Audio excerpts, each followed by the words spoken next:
Et bonsoir à tous et bienvenue pour cette troisième émission de l'Infotech. Nous sommes toujours en compagnie de Thomas. Bonsoir à tous.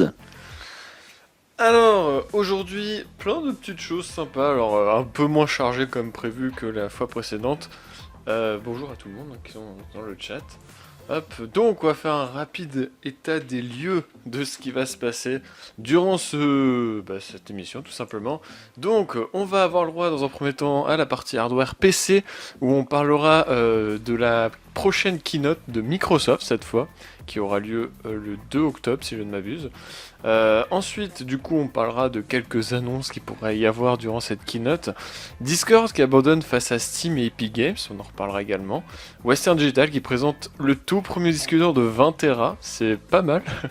Le i9 10900X qui se dévoile, et puis AMD qui commence tout simplement à teaser un petit peu ses prochaines générations de produits tels que les prochains Proco et les prochaines cartes graphiques. Et enfin, pour terminer cette partie, on parlera de TSMC qui croule sous les commandes de 7 nanomètres, notamment à cause d'AMD. Ensuite, on aura une petite partie d'économie, on parlera de Bitcoin et tout simplement de la crypto-monnaie de Facebook, dont la France n'en veut pas d'ailleurs. Et on terminera enfin sur la partie smartphone avec un petit peu, enfin même beaucoup d'Apple en fait, c'est quasiment que ça. Et on parlera également du président d'Orange face à l'ARCEP. Ouais, je crois qu'on dit comme ça. Oui, c'est ça. L'ARCEP qui se fait un petit peu harceler, enfin c'est ce qu'il dit. Donc on en reparlera là-bas. Et donc tout de suite, eh bien, on va parler, ou du moins Thomas va vous parler, de la keynote de Microsoft. Alors oui, ce prochain 2 octobre, mercredi, si je ne dis pas de bêtises, donc ça va être pas longtemps avant l'émission, donc je ne sais pas si on pourra en parler directement, sachant que nous, on aura cours pendant l'émission, parce que ça commence à 16h. Donc mercredi 2 octobre à 16h, Microsoft qui va enfin dévoiler le futur de sa gamme Surface. Donc ce ne sera pas Microsoft logiciel, ce sera vraiment que dédié aux Surface. Donc les Surface Book, les Surface Pro, la Surface, les tablettes géantes là. Je me rappelle plus de tous les noms, mais c'est vrai ils ont pas mal de produits maintenant. Et on nous promet d'ailleurs une nouvelle diagonale pour un des Surface Book, si je ne dis pas de bêtises. Donc ce sera à voir. Et il y a une petite rumeur qui parlerait que Intel ne serait plus prédominant dans la gamme Surface. Mais ça, c'est Jérémy qui va vous en parler tout de suite.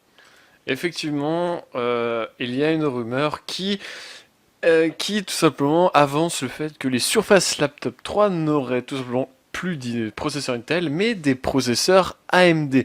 Et ça sera un gros tournant parce que pour l'instant, toutes les Surfaces avaient tout simplement des processeurs Intel. Alors, il y a plusieurs raisons qui pourraient expliquer ce changement, bien que ce changement n'est pour l'instant une rumeur, ce n'est pas officiel, c'est pas confirmé. Mais on va dire que la raison principale, c'est le 7 nanomètres, entre autres, qui tout simplement permet certaines choses, notamment de réduire les consommations, etc. Et puis, AMD est quand même un peu moins, enfin un peu plus compétitif sur les prix. Et même si Microsoft avait certainement quelques prix avec Intel, je pense qu'avec AMD, ça reste plus intéressant. Donc voilà, AMD va certainement, du moins c'est ce qui est avancé par certaines rumeurs, va peut-être équiper les prochaines surfaces de chez Microsoft. Affaire à suivre, mais moi je pense que ça peut être bénéfique, on va dire. Oui, le rapport qualité-prix est de plus en plus intéressant chez AMD parce que vraiment, aujourd'hui, je pense qu'il dépasse Intel. C'est pas qu'une question de 7 nanomètres aussi, parce que Intel a quand même un savoir-faire Ouais, en assez 14 conséquent. nanomètres, ouais. Mais aujourd'hui, le fait que la finesse de gravure est tellement plus élevée tellement plus fine, plutôt du coup, chez AMD, que toutes leurs petites imperfections, elles sont corrigées par tous les avantages qu'ils peuvent nous proposer. On va partir un peu chez Discord. Discord qui, il y a quelques temps, presque un an, nous a proposé un, un, une nouvelle innovation. Enfin, une innovation. Le, Bah oui, parce que faut savoir que Discord a un abonnement premium qui offre quelques avantages. Et pour rendre ce premium encore plus intéressant, ils ont voulu nous proposer un Games Store, un marché en ligne de jeux, donc accessible via l'abonnement Nitro. Et face à l'ultra dominance de Steam et aujourd'hui de l'Epic Game Store, qui vraiment, on est D'école, obligé ouais, de c'est le vrai. reconnaître, décolle vraiment. Il fait un tabac, hein. Bah, par exemple, Et ben, Borderlands 3, qui est sorti la fin de semaine dernière, était une exclusivité Epic Games, du coup ça a un peu forcé les gens à l'installer. Mais l'éditeur de un jeu Borderlands très 3, attendu, ouais. ouais, l'éditeur a clairement fait savoir que bah, ses ventes étaient vraiment très bonnes, malgré que ça soit sur une plateforme nouvelle, entre guillemets, sur le marché. Donc ouais, je pense que l'Epic Games Store va prendre plus de place, surtout qu'il y a des jeux gratuits réguliers. Donc Ouais, ouais. des jeux gratuits réguliers et surtout une commission moins importante par rapport à Steam. Et ça intéresse vraiment les entreprises Ah ouais, c'est vrai, ouais, c'est qui vrai. proposent des jeux vidéo. Et voilà. Et du coup, face à cette montée en puissance de l'Epic Game Store, bah, c'est officiel. Steam va jeter l'éponge. Non, Discord. Euh, Discord jette l'éponge, Discord, pas Steam. excusez-moi. J'ai Steam, ils un sont ma langue pas va là de fourcher. jeter l'éponge, hein. Eux, ils Non, sont non, là. Discord jette l'éponge. Ils vont mettre le paquet pour développer des services toujours plus performants pour les streamers. Mais niveau jeux vidéo, enfin, niveau proposition de jeux vidéo, bah, ça va s'arrêter là. Et ils vont même proposer de rembourser tous ceux qui ont payé l'abonnement Nitro uniquement pour avoir accès au store.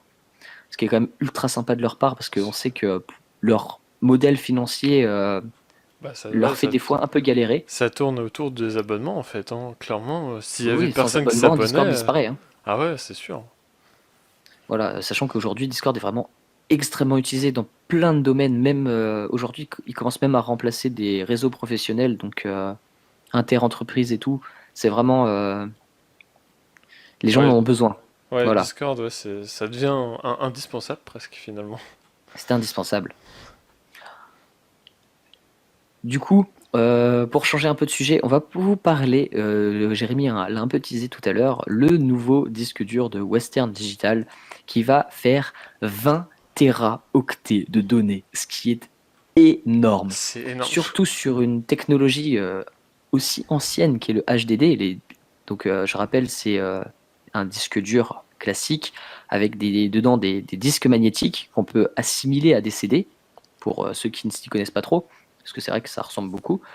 Et voilà, un empilement de disques à l'intérieur d'une machine. Aujourd'hui, le HDD, c'est ce qui nous permet de produire le meilleur rapport qualité-prix si on a besoin d'un très grand volume de stockage. Et bah ça, les marques l'ont bien compris. Et c'est pour ça que Western Digital aujourd'hui nous propose ce disque de 20 Tera. Il devrait bientôt être suivi par Seagate, qui aura un peu de retard. On parle plutôt de 2020, c'est 2020. Gate, ouais. Voilà. Mais on parle quand même de les plateaux, les disques, qui vont quand même faire 2,2 téraoctets. Et en réalité, Ouais, c'est là qu'est la réelle c'est innovation. incroyable, ouais. 2,2 Parce que téraoctets. plus on en met sur un disque, moins on a besoin de disques. Et du coup, moins le disque est épais. Parce que on aurait été capable de faire des HDD de 20 Tera beaucoup plus tôt, mais ils auraient été 2 fois plus épais. Là, il reste quand même très épais, mais ça reste relativement contenu. On va dire que ça rentre encore dans les racks de serveurs, Ouais, parce que c'est clairement leur objectif. après, il y a un truc intéressant, étant donné qu'ils ont réussi à faire sur une plaque, tout simplement, le plateau de 2 Tera. C'est intéressant parce que du coup, ils vont peut-être réussir à mettre plus fin des gros disques durs, genre de 2 ou 4 Tera par exemple. Oui, mais il faut Et pas que ce soit au détriment de la qualité. C'est là où non, ça va être un oui, peu voilà. l'enjeu. Mais globalement, c'est intéressant de voir ça. Je crois que pour l'instant, on est arrivé à 14 Tera sur un seul.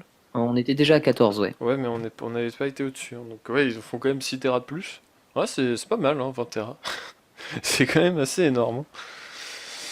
Du coup, Ça on va faire continue. chuter les prix des disques moins chers. Ouais, et puis non, ça reste intéressant dans le sens où on a des nouvelles possibilités, tout simplement. C'est vraiment bien, et surtout que de ce qu'ils disent, apparemment tout ce qui est vitesse de lecture et d'écriture serait un peu plus haute. Alors je sais pas par quelle technologie ils ont mis dedans, mais Oui, à peine. Et puis après, il faut rappeler que dans les serveurs, les disques sont rackés et partagent leur vitesse pour aller encore plus vite. Les ouais, c'est volumes de vrai. données sont partagés entre tous les disques pour aller plus vite. Donc, je suis pas sûr que l'augmentation de la vitesse soit vraiment significative. Ouais. Après, l'opération marketing reste bien réussie parce que c'est quand même un gros coup de com' de balancer un disque aussi gros comme ça. C'est les premiers. Ouais. Mais bon, on verra si Gates vont peut-être nous sortir quelque chose de peut-être un peu différent, surtout sur les technologies qu'ils utilisent. Faudra Ouais, comparer. ce sera pas tout à fait pareil. Ouais. Du coup, Intel. Alors oui, Intel qui commence à montrer son Core i9 10900X, donc c'est la 10e génération. Alors, la 10e génération qui sera toujours en 14 nanomètres, hein, voilà. Le i9 10900X, tout simplement, c'est montré sous Geekbench, donc en gros un benchmark tout simplement. Et du coup, on a pu avoir son score. Donc, c'est un 10 cœur 20 threads. Donc, ils l'ont comparé au 3900X parce que chez AMD, il n'y a pas de 10 cœur 20 threads. C'est forcément soit du 8, soit du 12. Enfin, 8-16 ou Ouais. 12-24. Du coup, ils l'ont comparé plus au 12-24 dans le sens où pour eux, c'est un peu plus logique. Et surtout, ça se rapproche plus au niveau du prix.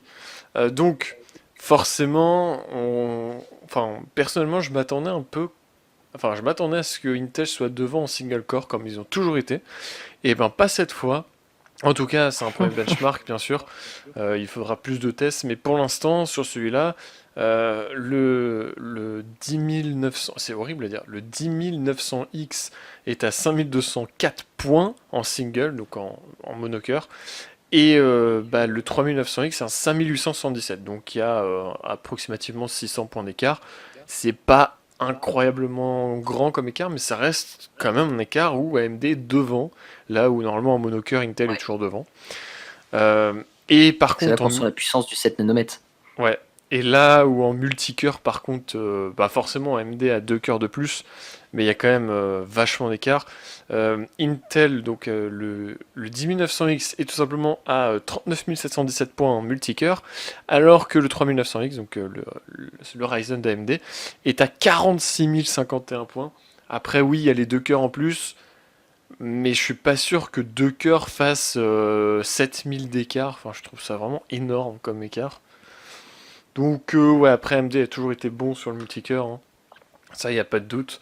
Et encore une fois, il y a aussi le 7 nanomètres. Mais ce processeur-là, il tournerait à 3,5 GHz de base. Là, on a 3,46, mais je pense que ça sera peut-être 3,4 ou 3,5. Et aura un boost 4,3 ou 4,4. Du coup, je sais pas, il est à combien le 3900X, mais je crois qu'il est à peu près pareil, ou peut-être un peu au-dessus, je sais plus. Mais bon, ça reste néanmoins intéressant. Et la 10e gêne, en fait, pour moi, elle est pas intéressante en fait. Ils auraient pu attendre je sais pas, sortir le prochain processus de gravure de Intel, c'est pas pour demain, mais je sais pas. Ils auraient peut-être pu faire un peu plus d'amélioration, parce que là, j'ai plus l'impression que c'est juste un refresh de la 9e gêne. Donc, Bah, le truc, c'est qu'ils ont tellement de retard qu'ils nous proposent encore du 14 nanomètres, sachant qu'on sait qu'ils travaillent en interne sur du 10 nanomètres. Et ça a vraiment été une surprise de savoir que cette génération, en fait, n'était pas en 10, mais en 14 nanomètres. Et c'est là qu'on sent que AMD a vraiment très bien joué en s'alliant avec TSMC parce que ah oui, c'est c'est pas clair, ouais. AMD eux-mêmes qui font On en reparlera après qui gravent les TSMC. CPU, mais bon. On en Oui, on va reparlera en après reparler, mais TSMC. c'est.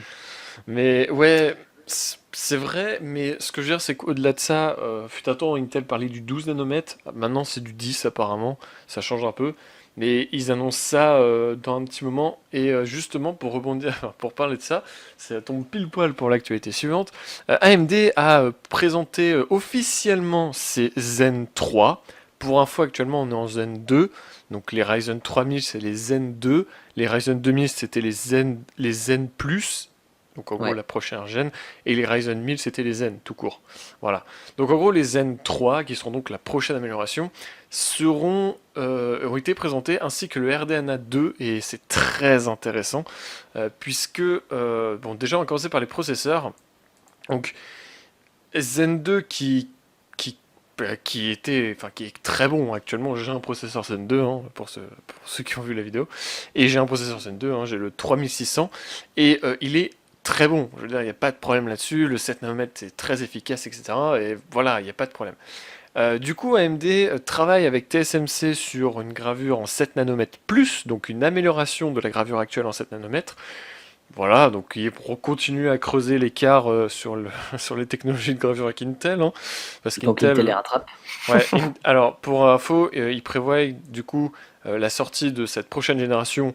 euh, Comme d'habitude, c'est souvent, ils annonceront ça courant au printemps 2020 normalement, et ça sortira certainement début de l'été ou fin de printemps, comme cette année tout simplement. Et du coup, c'est intéressant parce que ils ont indiqué que tout simplement ce nouveau processus de gravure, cette nouvelle sortie, alors ça c'est AMD qui le vante, on peut pas vraiment certifier que c'est vrai, mais ils ont tout simplement dit que ils seraient probablement devant la technologie de 10 nanomètres de leurs concurrents. Alors, AMD a toujours un peu de retard sur, on va dire, la finesse de gravure, donc si en 7 nanomètres plus, ils sont plus devant que le 10 nanomètres d'Intel, c'est pas mal. Franchement, on commence vraiment à avoir AMD qui passe devant. Pour l'instant, AMD est toujours un tout petit peu en arrière, mais de rien du tout. Donc ça reste intéressant. Et puis ils ont également annoncé leur prochaine génération de cartes graphiques. Et là, c'est extrêmement intéressant parce que ils ont annoncé qu'il y aurait du ray tracing, l'année prochaine, donc c'est très prochainement. Donc j'en parlais la semaine dernière avec les Xbox, enfin les nouvelles consoles qu'elle allait en intégrer. Du coup, AMD était forcément obligé de développer une technologie similaire que Nvidia. Et donc du coup, eh bien, ça a été confirmé. Et donc on aura du ray tracing en fin d'année prochaine, fin 2020. Donc ça reste loin. Par contre, il faut qu'il soit à la hauteur. C'est-à-dire qu'NVIDIA aura eu déjà 2 ans devant eux pour vraiment affiner déjà leur technologie à eux. Je pense que peut-être pas cette année, je pense pas qu'on va avoir une nouvelle génération cette année, parce qu'on a eu les super, etc. Mais l'année prochaine, quand AMD va sortir, Nvidia va forcément contre-attaquer avec une nouvelle génération. Donc ils ont intérêt à être à la hauteur finalement. Moi, je les attends pas forcément d'être à la hauteur de Nvidia, mais ce que j'attends, c'est qu'ils nous proposent surtout une qualité équivalente pour moins cher. Ouais, ah voilà, c'est ça aussi. Faut qu'on ait un prix intéressant. Faut qu'on ait un prix intéressant. Peut-être avoir les technologies qu'on a actuellement chez Nvidia, qui sont quand même assez chères, hein. Les RTX sont très chers. Ouais. Mais ouais, même 100 ou 200 euros de moins, genre il y a des cartes, genre la 2060, si elle était à 200 euros, elle se vendrait comme des petits pains. Mais réellement, Ouais, mais elle est trop chère encore. ouais, elle est un peu chère, ouais, c'est un problème. Du coup, ouais, faut voir. Ouais, j'ai hâte de voir quand même, parce que du coup, ça va remettre un peu de concurrence dans ce domaine où pour l'instant Nvidia est seul au monde. Et ça va être bien, je pense, d'avoir ça. En plus, il y a Intel qui doit lancer les siennes. Bon, il n'y aura pas de RTX, je pense, mais il y a Intel qui doit sortir ses Ouais. cartes l'année prochaine. Bon, après Intel, j'avoue, en ce moment, ils sont pas trop en forme, donc on va les laisser là où ils sont. Et du coup, tu nous as vendu un peu de TSMC tout à l'heure. Est-ce que Eh notre bien, fondeur préféré oui. a des petits trucs? Alors, TSMC, ben, il croule sous les commandes de 7 nanomètres. C'est en fait, du coup, avec le succès qu'AMD a apporté, entre autres, puis Apple également qui est là, ben, c'est incroyablement. Enfin, il y a énormément. Le carnet de commandes est plein, il y a énormément de demandes. Et donc, du coup, il y a des délais de livraison donc, qui sont multipliés jusqu'à 3 fois plus de temps que d'habitude. Donc, du coup, voilà, il y a AMD qui a vraiment sorti toute sa nouvelle gamme de processeurs en 7 nanomètres. Donc, bah, déjà, ça fait beaucoup de choses. Puis AMD commence à avoir une grosse part de marché, donc ça fait beaucoup de poids. En parallèle, il faut qu'ils développent le 7 nanomètres plus, etc. Donc voilà, TSMC, je pense que c'est pas demain qu'ils vont mourir parce que là, ils ont vraiment du taf. Mais du coup, si vous achetez un processeur, alors peut-être pas dans l'immédiat parce que je pense qu'il y a encore un petit peu de stock, mais je pense notamment aux très gros processeurs, genre le 3950X qui doit sortir en fin de mois, ou ce genre de choses, va falloir être patient parce que je pense que le temps que ça soit gravé, etc., que ça arrive chez vous, voilà. Mais après, vous l'aurez, simplement, va falloir être patient, voilà. Mais voilà, donc ça prouve aussi un peu on va dire, le succès de d'AMD et d'Apple aussi d'ailleurs, parce que Apple a aussi du 7 nanomètres dans ses iPhones depuis 2 ans, je crois. Oui, l'iPhone. Non, non, c'est la deuxième année, donc ça ne fait qu'un an Ouais, ça fait qu'ils qu'un sont an, en ok. 7 nanomètres. Mais ils ont été les premiers à proposer des processeurs en 7 nanomètres dans les iPhones 10R, 10S et 10S Max. Et ils ont renouvelé cette année en améliorant encore un peu la chose. Et d'ailleurs, ils sont toujours leaders dans le processeur smartphone aujourd'hui. Ouais, Et c'est un peu grâce à TSMC. c'est vrai. Bon, dans tous les cas, c'est très intéressant et ça confirme qu'AMD est clairement bien en ce moment. Il reste plus Oui. s'ils sortent des bonnes cartes graphiques là la prochaine fois, je pense qu'ils voilà, pour l'instant ils sont très bien sur les CPU. Là, clairement le temps où ils étaient pas bien et que Intel les écrasait commence à être un peu loin derrière nous, j'ai envie de dire. Donc voilà. Ouais. On passe à toute autre chose qui est un petit peu d'économie. Alors, pas de l'économie débile, mais de l'économie tout simplement qui a un rapport avec la technologie. On va tout simplement parler de Bitcoin. De crypto-monnaie. Et c'est vrai, on va commencer avec le Bitcoin et une transaction dont en réalité on ne sait pas grand-chose à part le montant, qui fait près de 1 milliard de dollars. C'est énorme. Alors, c'est pas 1 milliard, c'est seulement 967 millions de dollars. La transaction record en dollars, euh, en termes de, enfin en Bitcoin, mais en équivalent dollars. Une transaction énorme que tout le monde, bien sûr, vu que le réseau est public, a vu le montant passer et dont tout le monde se pose encore quelques questions sur qui peut être à l'origine de ça. Bon, on pense que c'est une société d'échange de crypto-monnaies. On suppose que ce serait Yobi Global à Singapour, qui est quand même une des plus grosses sociétés d'échange de Bitcoin, qui en fait s'assure de la conversion entre le Bitcoin et le dollar. Une transaction qui serait en partie liée à un retrait d'un gros client, hein, mais voilà, donc ils font le pont entre l'argent virtuel et l'argent réel. C'est pour ça qu'aujourd'hui, c'est une si grosse somme.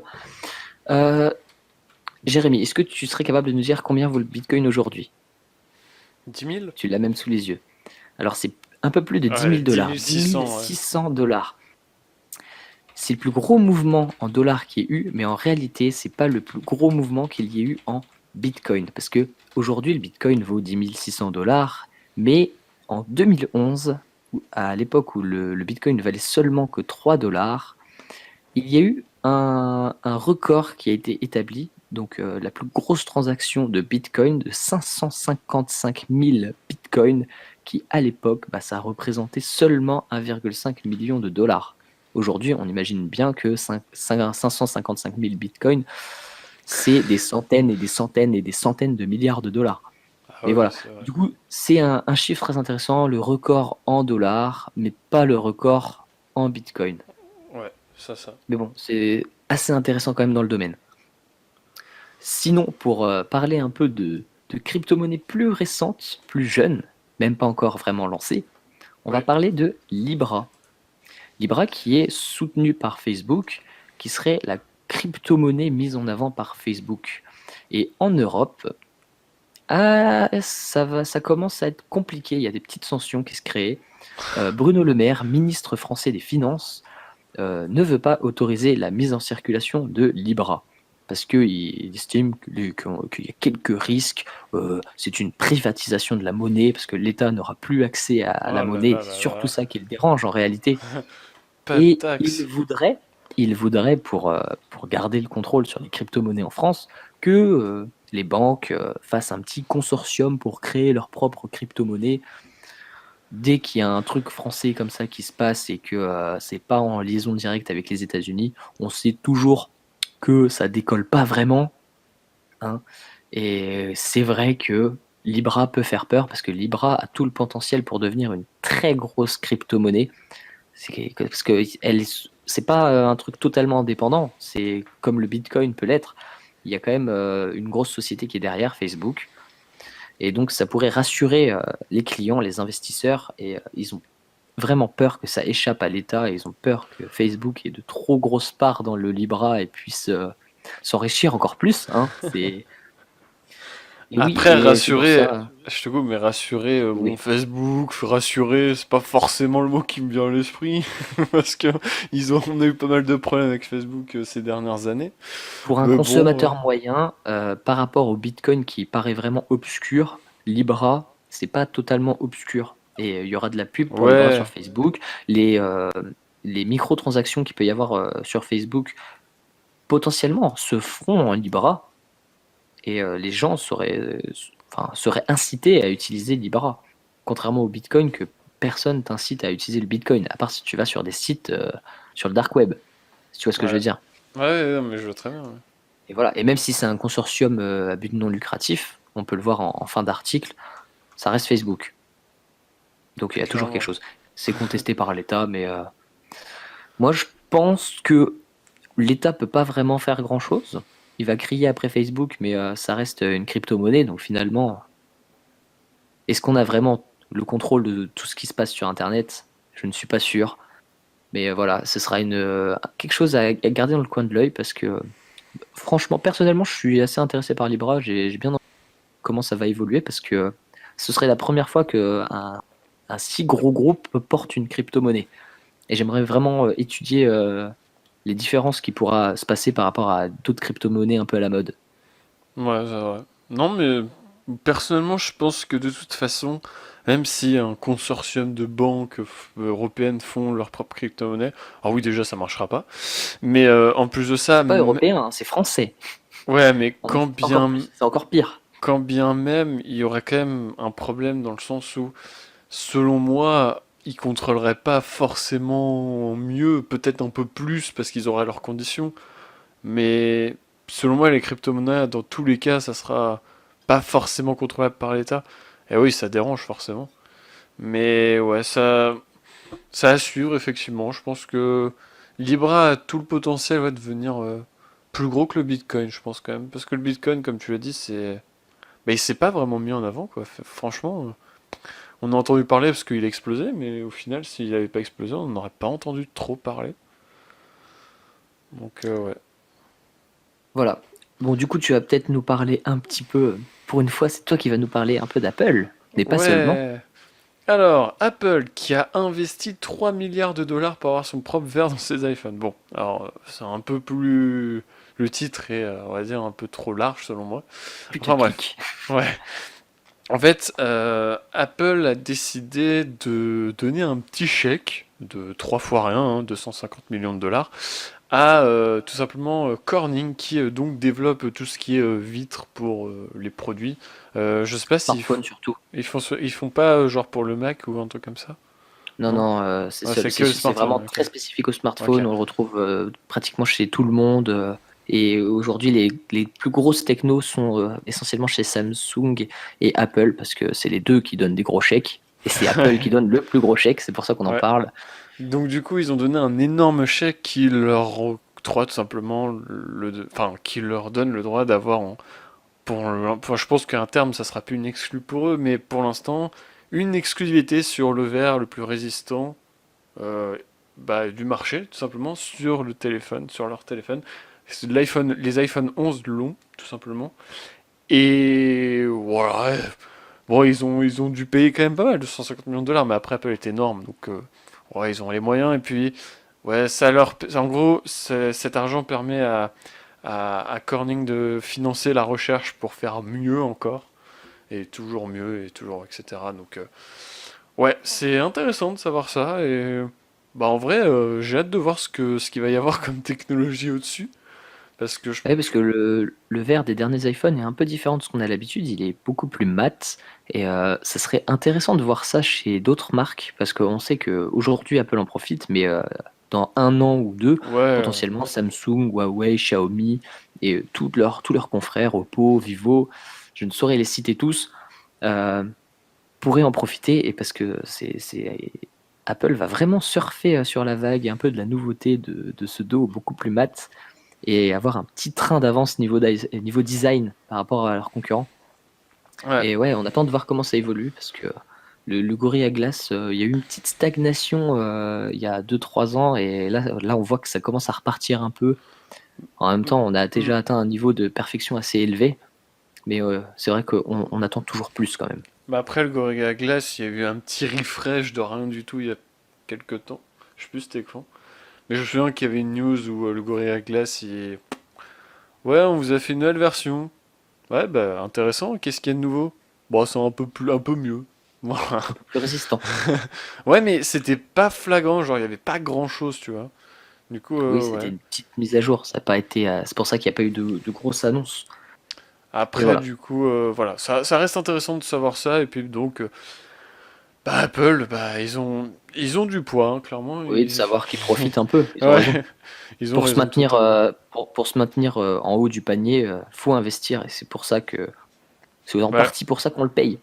ouais, c'est un peu trop certaines fois, mais on va pas se mentir. Mais bon.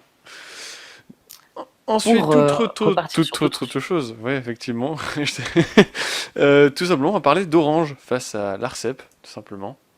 Orange, qui le patron, dont le patron Stéphane Richard a fait une petite déclaration qui a mis un petit coup de pied dans la fourmilière parce que l'Arcep n'est pas forcément content d'entendre des propos de la sorte.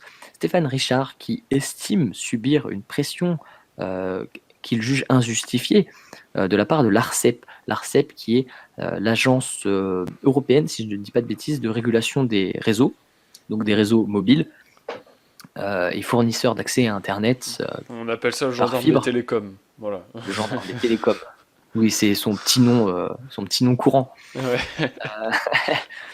Et ouais, il estime subir des pressions et c'est vrai que l'Arcep ne s'en cache pas. Ça fait un moment que ils estiment que Orange profite d'une position prédominante en France, quand même, parce qu'on rappelle que Orange a récupéré tout le réseau de France Télécom qui, à l'époque, était pratiquement le seul fournisseur de lignes téléphoniques. Ouais. Et c'est sûr que Orange, qui arrive tranquillement dans le game, on va dire, il a déjà tous les fils cuivre, et il se met bien, tu vois. Et du coup, il a pas mal de thunes, et grâce à toute cette thune, bah, ils se sont mis bien dans la fibre aussi, puis dans la 4G aussi. Et puis le souci, c'est que derrière, bah, SFR, Bouygues, Free, ils sont en retard, et c'est un peu la galère pour eux. Et face à ça, l'Arcep, qui se doit de prôner Réguler. l'équité, réguler pour fournir une équité, pas forcément une égalité, mais au moins une Ouais, équité, l'équité, ouais. n'est pas content de voir que Orange en profite un peu trop et les menace clairement de les démanteler. Et bah, est-ce que Monsieur Richard, patron de Orange, subit une réelle pression? C'est une question quand même qu'on peut se poser. Peut-être, c'est pas impossible, mais Oui, il y a de la après, pression, on les menace de les démanteler, mais ouais, quand t'es premier dans le game, avec pas mal d'avance, est-ce que t'as vraiment le droit de t'en plaindre? ouais, c'est un peu, ouais, c'est plutôt dans ce sens-là. Après, Orange, ouais, a vraiment, mais genre, il a hérité de tout. C'est-à-dire que aujourd'hui, seules les nouvelles installations, par exemple SFR qui installe les fibres dans différents endroits, etc. Ou, bah, je pense que c'est surtout SFR qui fait du déploiement. Orange forcément un peu parce que ils ont Bah, le réseau. SFR, grâce à l'ex-région Picardie, a gratté pas mal de parts, mais il reste quand même pas mal loin derrière Orange, qui a une sacrée avance. Et puis Ouais, Orange qui va être les premiers à sortir la 5G l'année prochaine, hein, mais parce que après, c'est déjà l'année prochaine. ouais, après Orange a le financement, les technologies, ils ont moins de choses à faire sur le terrain parce ils sont presque partout déjà. Des infrastructures déjà prêtes, il y a Ouais, peu de changements, voilà. ils sont déjà prêts, ils sont un Alors peu que future-proof, parce les qu'ils ont de la thune. auto-opérateurs, ils ont littéralement tout à faire quasiment. Enfin, ils sont partis rien. Je prends Free par exemple qui galère à installer ses antennes, etc. Enfin, ouais, Oui, dans le mobile, ils sont un peu en galère. c'est un peu long. Voilà, Free, c'est un exemple un peu long. Donc ouais, je sais pas. Orange, c'est vrai qu'Orange domine pas mal, hein. C'est vrai que là-dessus. Bon, pour en revenir à Apple, du coup. Ouais, on revient un peu sur Apple parce que c'est cool. Alors, Apple Arcade donc est déjà disponible pour ceux qui ont la bêta d'iOS 13. C'est le cas de Thomas ici présent. Et donc, Oui. tout simplement, pour ceux qui ont installé cette bêta, ou la 13 ou la 13.1, ont eu accès tout simplement un peu en avance, puisque son lancement c'est demain officiellement. Et du Oui, coup, et j'ai déjà Apple Arcade personnellement depuis hier. Donc je vais pas vous cacher, j'ai pas trop eu le temps de tester. J'ai installé pour l'instant deux jeux, dont celui qui avait été présenté avec une moto qui paraissait vraiment cool. J'ai pas pu y jouer dans de bonnes conditions encore, donc c'est vrai que ma première partie, ma première impression était. J'ai été un Pas peu déçu incroyable, sur ma ouais. première impression. Pas Mais incroyable, hein. après, quand j'explore un peu Apple Arcade, il y a pas mal de jeux qui sont disponibles. Ça reste beaucoup de jeux indés avec des graphismes souvent incroyables et tout. Faut tester. Je pense que c'est pas le genre de jeu qui plaira à tout le monde, mais pour 5 dollars, 5 euros par mois, ça peut être intéressant. Et il y a quelques jeux que j'ai repérés qui me bottent vraiment de les tester, mais c'est des jeux où il faut les tester sur au moins 15-20 heures de jeu. C'est pour ça que je peux pas encore vous faire de retour parce que j'ai pas trop de temps disponible pour l'instant. Mais dès que je pourrai, je vous ferai un petit retour sur ce que j'en pense. Pour l'instant, je dirais que c'est mitigé. À Mais savoir qu'en plus, ça dépendra des joueurs, je pense. ouais, à savoir qu'en plus, là, pour l'instant, c'est le mois gratuit, donc enfin, c'est ça, l'avantage, c'est que vous pouvez tester avec le mois gratuit, voir s'il y a des trucs qui vous intéressent. Puis Ouais, seulement après, après, si ça m'intéresse, je paierai 1-2 mois de plus s'il faut. oui, Mais c'est vrai que au jour d'aujourd'hui, je dois vous dire que je ne suis pas sûr de rester plus d'un mois abonné. On verra Il y a déjà des jeux qui sont pas encore disponibles qui devraient arriver. On verra s'il y a des jeux pas mal qui arriveront par la suite. Mais par contre, c'est vrai que je dois reconnaître que par rapport aux jeux gratuits dont on peut avoir l'habitude, les graphismes sont clairement au-dessus. Et c'est ce qui fait le prix, je pense. Il y a pas bah, c'est le but, de. hein, Le c'est le design, but, hein. le design, c'est ce qui coûte le plus cher dans le jeu vidéo aujourd'hui. C'est le but, hein. Sinon, il n'y aurait pas d'intérêt. Genre, si le Voilà. jeu n'était pas très beau et intéressant. Oui, oui, puis il faut fournir des heures de jeu. On Ouais, n'a pas c'est le vrai. droit on n'a pas le droit au jeu style Candy Crush où c'est tout le temps la même chose. Oui, aussi, c'est vrai. Faut que ça soit varié. Mais du coup, on termine cette émission encore sur Apple avec, cette fois, Apple Care, les assurances d'Apple. Apple Care Plus, jusqu'à maintenant, c'était seulement pour 1, 2, 3 ans. On payait un supplément et puis notre iPhone, notre Mac, notre iPad, notre Apple Watch, notre Apple TV aussi, je pense, nos AirPods, ça avait beaucoup de produits, hein, étaient beaucoup mieux protégés. Ce qui fait que casser l'écran 1, 2 fois, 3 fois peut-être, je me rappelle plus exactement les, les, les, les tenants et les aboutissants, c'était gratuit ou alors vraiment très peu cher, mais c'était limité dans le temps. Aujourd'hui, Apple nous propose, pour l'instant seulement aux États-Unis, mais ça ne saurait tarder, je pense, dans d'autres pays, de souscrire à un abonnement à Apple Care Plus, du coup. Et ça, pour quelques modèles d'iPhone, je pense quand même les plus récents. Alors, c'est pas illimité non plus, hein, mais c'est plus long qu'avant. Est-ce que c'est une bonne ou une mauvaise affaire? Ça dépend des gens. Je pense que les gens qui pétaient souvent l'écran de leur téléphone, c'est un peu de leur faute, ça veut de faire attention, mais s'ils ont envie de raquer grâce à l'abonnement, ça leur coûtera moins cher, forcément. Par rapport à ceux qui ne prendront pas l'Apple Care ou l'Apple Care Plus. Et qui Mais ont pas voilà, de après, réparateur. qui prendront des réparateurs agréés, externes, Et non agréés. Ils se débrouillent, ils font comme ils Ouais. veulent. Mais globalement, c'est intéressant si vous êtes un peu tête en l'air. Mais si vous faites beaucoup attention à vos affaires, je ne suis pas sûr que ça vaille vraiment le coup. Contrairement à une nouvelle petite assurance que lance Apple. C'est aussi Apple Care Plus, mais pour les AirPods. Pour les AirPods, la nuance est un peu différente. Parce que pour 39 euros, la garantie des AirPods et aussi des casques Beats d'ailleurs va être étendue. Tous dégâts sont couverts. Alors, c'est peu probable que les AirPods tombent en panne la première année, mais au bout d'un an de plus, et je sais de quoi je parle parce que j'ai la première génération depuis déjà pas mal de temps. Je les ai pas eu à la sortie, mais je crois que j'ai attendu même pas tout à. C'est vrai qu'il y a une baisse d'autonomie.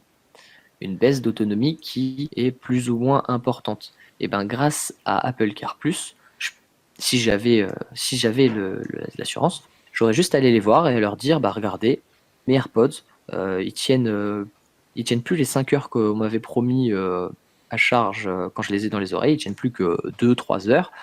C'est pas normal. Et ben là, ils me les échangent gratuitement. C'est Et pas ça, je peux te dire que un AirPods, si tu veux, si tu le perds ou si tu le casses, ça te coûte 80 balles. Un AirPods. Pas les deux, un seul. 80 balles. Bah, je peux te dire que quant à l'assurance, tu peux te mettre pas trop mal, hein, parce que les AirPods sont chers. On va pas aller sur le débat parce que c'est compliqué. Faut les avoir pour Ouais, c'est comprendre. Faut les compliqué. avoir Non, pour mais. comprendre à quel point c'est bien. Ouais, Et ça dépend aussi des gens, parce qu'il y a quand même ouais, toujours les puristes du casque. c'est toujours l'appréciation Mais personnelle aussi. c'est vrai que pour ce prix-là, la prochaine fois que j'achèterai du coup pas la Gen 2, je pense, parce que ça fait déjà un moment qu'elle est sortie, je vais peut-être attendre la Gen 3, mais c'est vrai que c'est un produit magnifique. Là, je fais un peu le Le fanboy quand même, fanboy, hein. ouais.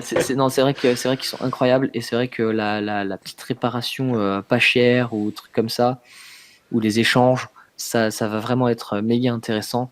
Et je pense que la prochaine fois, l'assurance sera de la partie. Voilà, du coup, je sais pas si tu as un petit truc à dire pour conclure là-dessus, Jérémy. Non, j'ai pas grand-chose à dire de plus. Dans les faits, Bah voilà, on a fini de traiter toutes les actualités. Donc merci d'avoir été présent. On se retrouve donc mercredi prochain à 20 h cette fois-ci. Et puis toujours en compagnie de Thomas, normalement il sera toujours vivant. Enfin du moins on l'espère. sauf si je fais un coma éthylique entre temps. Et puis voilà. Puis on se retrouve du coup la semaine prochaine. À Allez, bientôt. ciao.